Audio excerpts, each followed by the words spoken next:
And the reason the street was called that, there was a creek that went through there, south of where we lived in our house, called New Jersey Creek.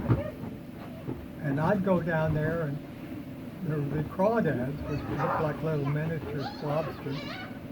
And I would put an empty can behind, and I'd click my fingers and it'd snap back into the can and pick it up and put it in a coffee can.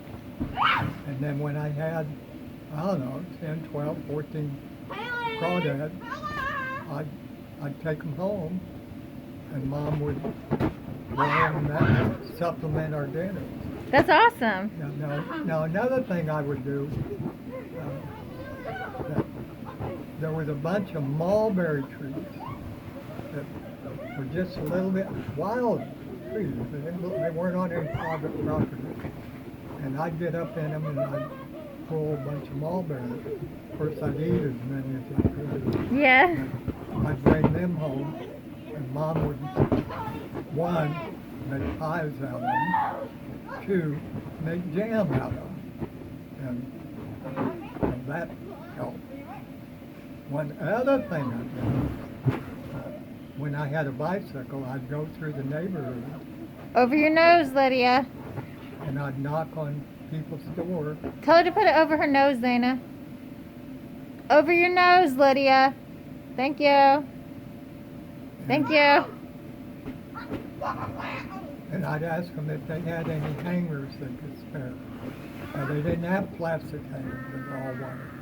And I'd hook them over my handlebars, and I'd take them to a dry cleaner, and he'd pay me a penny for every 2 hangers I got. So whenever it got up to 50 hangers, he'd give me a quarter.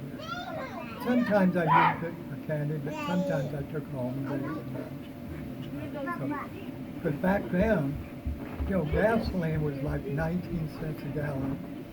Cigarettes were about that much too. So that can make a big difference. How old were you when you did that? I was probably around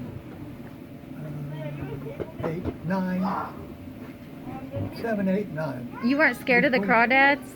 Oh no, they were only about that big. How did your mom cook them?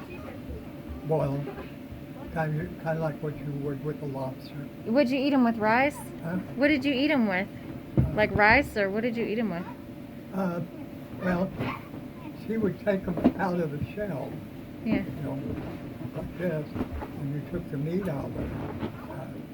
And it really was good. I bet it was good. That does sound good. Now, here's another story about Ginger and David, a good story. Okay.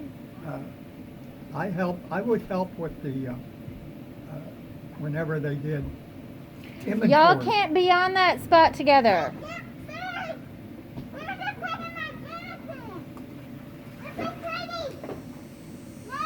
You can talk without being right next to each other. So we've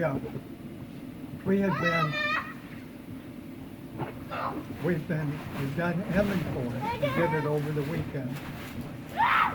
And they gave me a bunch of lobster meat. Yeah. That'd be great. Lobster meat. Yeah. And I took it home and gave it to Ginger. And we had some for dinner, and she told David, they were real small then. Said, "You will not like this lobster meat." Well, of course he loved it. Yeah. Lydia's having such fun. Thank you for coming, Zana. Now, David had some kind of problem when he was young. I'm not sure what caused it, but he couldn't eat regular candy bars. Wow. The only thing he could eat was peppermint patty. Really? And to this day, sometimes when I go in, I get a bag of peppermint patty. Oh, that's so nice, Dad. Aw.